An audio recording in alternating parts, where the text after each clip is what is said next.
Hello friends, आज के इस वीडियो में क्लास 12 के लिए हिस्ट्री का मोस्ट इंपॉर्टेंट 48 ऑब्जेक्टिव क्वेश्चन को देखेंगे जो कि एग्जाम के लिए बहुत इंपॉर्टेंट है। देखिए, आप वीडियो को अच्छी तरह से देखते हैं, याद कर लेते हैं तो मैं आपको गारंटी देता हूं कि एग्जाम में इससे क्वेश्चन 100% आएगा। तो इसके पहले आप लोगों ने चैनल को सब्सक्राइब नहीं किया है तो चैनल को सब्सक्राइब कर लें ताकि आने वाला वीडियो का नोटिफिकेशन आपको मिल सके। तो चलिए वीडियो को स्टार्ट करते हैं। चलिए, आज का पहला क्वेश्चन है, किस भारतीय शासक को नेपोलियन की संज्ञा दी गई है? किस भारतीय शासक को नेपोलियन की संज्ञा दी गई है? तो इसका सही आंसर हो जाएगा ऑप्शन सी समुद्रगुप्त। समुद्रगुप्त को भारतीय शासक है जिनको नेपोलियन की संज्ञा दी गई है। देखिए, क्वेश्चन 2009 और 2013 में पूछा गया है। चलिए, अगला क्वेश्चन है, 16 महाजनपदों में सबसे शक्तिशाली महाजनपद कौन था? 16 महाजनपदों में सबसे शक्तिशाली महाजनपद कौन था? इसका सही आंसर हो जाएगा ऑप्शन ए मगध। मगध सबसे शक्तिशाली महाजनपद था। चलिए, अगला क्वेश्चन है, किस शिलालेख में अशोक के कलिंग विजय का उल्लेख है? किस शिलालेख में अशोक के कलिंग विजय का उल्लेख है? इसका सही आंसर हो जाएगा ऑप्शन सी 13वां शिलालेख में अशोक के कलिंग विजय का उल्लेख है। अगला क्वेश्चन है, कनिष्क की राज्यारोहण तिथि है? इसका सही आंसर हो जाएगा ऑप्शन बी 78वीं। कनिष्क की राज्यारोहण तिथि 78वीं है। अगला क्वेश्चन है, थम महामात्रों को किसने नियुक्त किया? इसका सही आंसर हो जाएगा ऑप्शन सी अशोक ने। थम महामात्रों को अशोक ने नियुक्त किया। अगला क्वेश्चन है, अशोक किस वंश का शासक था? अशोक किस वंश का शासक था? इसका सही आंसर हो जाएगा ऑप्शन बी मौर्य वंश। अशोक मौर्य वंश का शासक था। अगला क्वेश्चन है, भारतीय इतिहास का कौन सा काल स्वर्ण काल के नाम से जाना जाता है? इसका सही आंसर हो जाएगा ऑप्शन बी गुप्त काल। गुप्त काल भारतीय इतिहास का है जो कि स्वर्ण काल के नाम से जाना जाता है। अगला क्वेश्चन है, प्रयाग प्रशस्ति की रचना किसने की थी? इसका सही आंसर हो जाएगा ऑप्शन सी हरिसेन ने। प्रयाग प्रशस्ति की रचना हरिसेन ने की थी। अगला क्वेश्चन है, मौर्यकालीन टकसाल का प्रधान कौन था? मौर्यकालीन टकसाल का प्रधान कौन था? इसका सही आंसर हो जाएगा ऑप्शन डी लक्षणाध्यक्ष। लक्षणाध्यक्ष मौर्यकालीन टकसाल का प्रधान था। अगला क्वेश्चन है, राजतरंगिणी के लेखक कौन थे? राजतरंगिणी के लेखक कौन थे? इसका सही आंसर हो जाएगा ऑप्शन डी कलहन। कलहन राजतरंगिणी के लेखक थे। अगला क्वेश्चन है, अर्थशास्त्र और इंडिका से किस राजवंश के विषय में जानकारी मिलती है? इसका सही आंसर हो जाएगा ऑप्शन ए मौर्य वंश। अर्थशास्त्र और इंडिका से मौर्य वंश राजवंश के विषय में जानकारी मिलती है। अगला क्वेश्चन है, अर्थशास्त्र की रचना कब हुई थी? अर्थशास्त्र की रचना कब हुई थी? इसका सही आंसर हो जाएगा ऑप्शन सी 4वीं शताब्दी ईसा पूर्व में। 4वीं शताब्दी ईसा पूर्व में अर्थशास्त्र की रचना हुई थी। अगला क्वेश्चन है, अर्थशास्त्र की रचना कब हुई थी? अर्थशास्त्र की रचना कब हुई थी? इसका सही आंसर हो जाएगा ऑप्शन सी 4वीं शताब्दी ईसा पूर्व में अर्थशास्त्र की रचना हुई थी।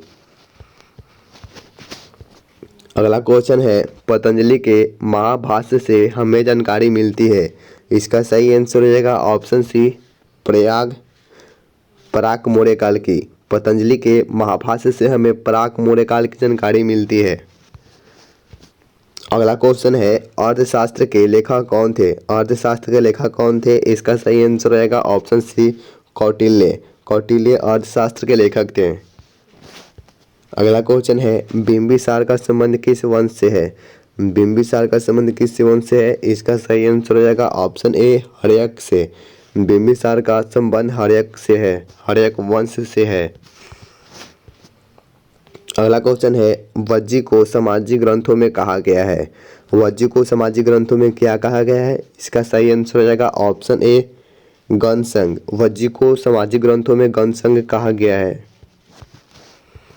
अगला क्वेश्चन है, जनपद शब्द का शाब्दिक अर्थ है। जनपद शब्द का शाब्दिक अर्थ है, इसका सही आंसर हो जाएगा ऑप्शन सी ए और बी दोनों, यानी कि ऑप्शन ए जहां लोग मवेशी रखते हैं और ऑप्शन बी जहां लोग अपना घर बनाते हैं जनपद शब्द का शाब्दिक अर्थ होता है। अगला क्वेश्चन है पंच चिन्ह वाले सिक्के बने होते थे। इसका सही आंसर हो जाएगा ऑप्शन डी बी एवं सी दोनों। बी एवं सी दोनों, बी एवं सी दोनों यानी कि चांदी के और तांबे के दोनों के बने होते थे पंच चिन्ह वाले सिक्के। अगला क्वेश्चन है अशोक द्वारा प्रचारित बौद्ध धर्म कहाँ प्रचलित नहीं हुआ। अशोक द्वारा प्रचारित बौद्ध धर्म कहाँ पे प्रचलित नहीं हुआ, तो इसका सही आंसर हो जाएगा ऑप्शन बी ब्रिटेन में। ब्रिटेन में प्रचलित नहीं हुआ बौद्ध धर्म। अगला क्वेश्चन है पाटलिपुत्र नगर की स्थापना की गई थी। पाटलिपुत्र नगर की स्थापना की गई थी, इसका सही आंसर हो जाएगा ऑप्शन सी उदयन द्वारा। पाटलिपुत्र नगर की स्थापना उदयन द्वारा की गई थी। अगला क्वेश्चन है प्रसिद्ध ग्रंथ इंडिका की रचना किसने की। प्रसिद्ध ग्रंथ इंडिका की रचना किसने की, इसका सही आंसर हो जाएगा ऑप्शन बी मेगास्थनीज ने। यह क्वेश्चन देखिए बहुत इंपॉर्टेंट है। अगला क्वेश्चन है प्राचीन भारत में थंब की शुरुआत किस शासक ने की थी। इसका सही आंसर हो जाएगा ऑप्शन सी अशोक ने। प्राचीन भारत में थंब की शुरुआत अशोक ने की थी। अगला क्वेश्चन है महावीर ने पार्श्वनाथ के सिद्धांतों में नया सिद्धांत क्या जोड़ा। इसका सही आंसर हो जाएगा ऑप्शन बी ब्रह्मचार्य। महावीर ने पार्श्वनाथ के सिद्धांतों में नया सिद्धांत ब्रह्मचार्य को जोड़ा था। अगला क्वेश्चन है कलिंग युद्ध कब हुआ था। कलिंग युद्ध कब हुआ था, इसका सही आंसर हो जाएगा ऑप्शन ए 261 ईसा पूर्व में। कलिंग युद्ध 261 ईसा पूर्व में हुआ था। अगला क्वेश्चन है फूट डालकर विजय प्राप्त करने का कार्य सर्वप्रथम किस राजा ने किया। इसका सही आंसर हो जाएगा ऑप्शन ए अजातशत्रु ने। ऑप्शन ए अजातशत्रु यानी कि फूट डालकर विजय प्राप्त करने का कार्य सर्वप्रथम अजातशत्रु राजा ने किया था। अगला क्वेश्चन है जीवक वैद्य किस वंश के काल में था। जीवक वैद्य किस वंश के काल में था, इसका सही आंसर हो जाएगा ऑप्शन सी हर्यक वंश, यानी जीवक वैद्य हर्यक वंश के काल में था। अगला क्वेश्चन है अपने स्वयं के खर्चे से सुदर्शन झील की मरम्मत किसने कराई। इसका सही आंसर हो जाएगा option C Rudradaman. Option C Rudradaman ने अपने स्वयं के खर्चे से सुदर्शन झील की मरम्मत करवाई थी रुद्रदमन ने। अगला क्वेश्चन है पाटलिपुत्र नगर की स्थापना उदयन ने किस नदी के संगम पर की। इसका सही आंसर हो जाएगा ऑप्शन डी इन सभी के संगम पर, यानी कि गंगा के संगम, पुनपुन के संगम और सोन के संगम, इन सभी के संगम पर पाटलिपुत्र नगर की स्थापना उदयन ने की थी। अगला क्वेश्चन है समस्त भारत ही नहीं एशिया एवं यूरोप में सर्वप्रथम हुनों को परास्त करने का श्रेय किस शासक को जाता है। इसका सही आंसर हो जाएगा ऑप्शन बी स्कंदगुप्त को। समस्त भारत ही नहीं एशिया एवं यूरोप में सर्वप्रथम हुनों को परास्त करने का श्रेय स्कंदगुप्त शासक को जाता है। अगला क्वेश्चन है यूरोप का समुद्रगुप्त कौन था। यूरोप का समुद्रगुप्त कौन था, इसका सही आंसर हो जाएगा option B Napoleon. Napoleon Europe का समुद्रगुप्त था।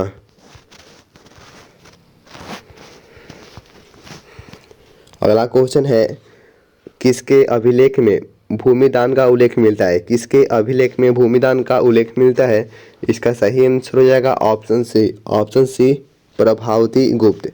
प्रभावती गुप्त क्या है, अभिलेख है जिसमें भूमिदान का उल्लेख मिलता है। अगला क्वेश्चन है भूमि अनुदान से संबंधित प्रथम अभिलेखीय प्रमाण किसका है। इसका सही आंसर हो जाएगा ऑप्शन बी सातवाहन काल का है। ठीक है, भूमि अनुदान से संबंधित प्रथम अभिलेखीय प्रमाण सातवाहन काल का है।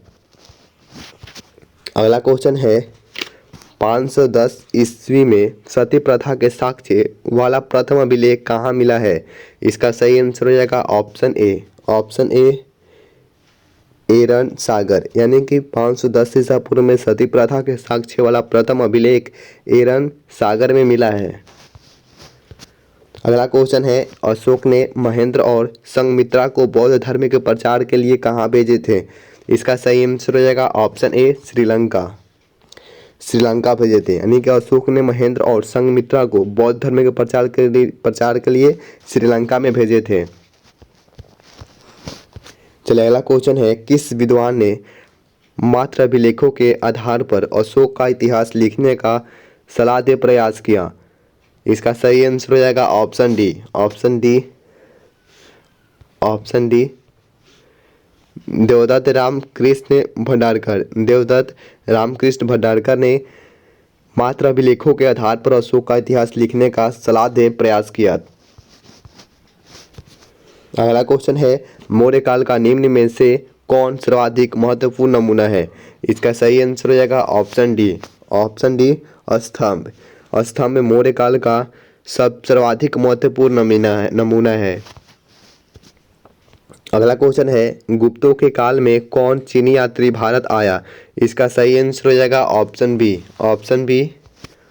फहान यानी गुप्तों के काल में फहान चीनी यात्री था जो भारत आया था। चलिए अगला क्वेश्चन है, मेगास्थनीज भारत में किसके दरबार में आया? इसका सही आंसर हो जाएगा ऑप्शन ए चंद्रगुप्त मौर्य के, यानी मेगास्थनीज भारत में चंद्रगुप्त मौर्य के दरबार में आया। अगला क्वेश्चन है, समुद्रगुप्त की जानकारी होती है ऑप्शन बी। इसका सही आंसर हो जाएगा प्रयाग प्रशस्ति से समुद्रगुप्त की जानकारी मिलती है। अगला क्वेश्चन है, नवरत्न किस शासक के दरबार में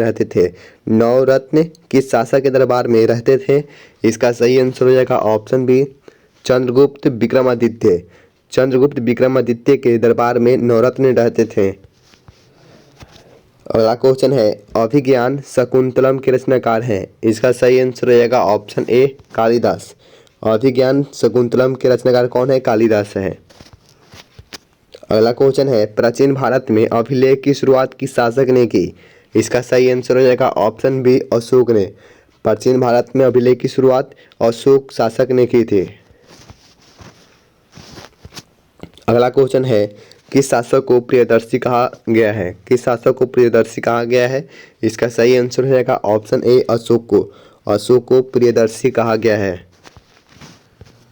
अगला क्वेश्चन है, मेगास्थनीज ने अपने यात्रा वृत्तांत में भारत के समाज को कितने वर्गों में विभाजित किया है? इसका सही आंसर हो जाएगा ऑप्शन बी 7 वर्गों में। मेगास्थनीज ने अपने यात्रा वृत्तांत में भारत के समाज को 7 वर्गों में विभाजित किया है। अगला क्वेश्चन है, एलोरा में कैलाश मंदिर किस राजवंश ने निर्मित कराया? इसका सही आंसर हो जाएगा ऑप्शन डी राष्ट्रकूट ने। एलोरा में कैलाश मंदिर राष्ट्रकूट राजवंश था उसने निर्मित करवाया। अगला क्वेश्चन है, पुराणों की संख्या कितनी है? इसका सही आंसर हो जाएगा ऑप्शन बी 18। ये क्वेश्चन बहुत इंपॉर्टेंट है। पुराणों की संख्या कितनी है? तो 18 है। अगला क्वेश्चन है, तक्षशिला विश्वविद्यालय कहाँ स्थित है? इसका सही आंसर हो जाएगा ऑप्शन ए पाकिस्तान। तक्षशिला विश्वविद्यालय पाकिस्तान में स्थित है। अगला क्वेश्चन है, दंभ की शुरुआत किसने की थी? इसका सही आंसर हो जाएगा ऑप्शन सी अशोक ने। दंभ की शुरुआत अशोक ने की थी। तो आज के लिए बस इतना ही। वीडियो पसंद आई हो तो लाइक करें, दोस्तों के साथ शेयर करें और चैनल पे हैं तो चैनल को सब्सक्राइब कर लें।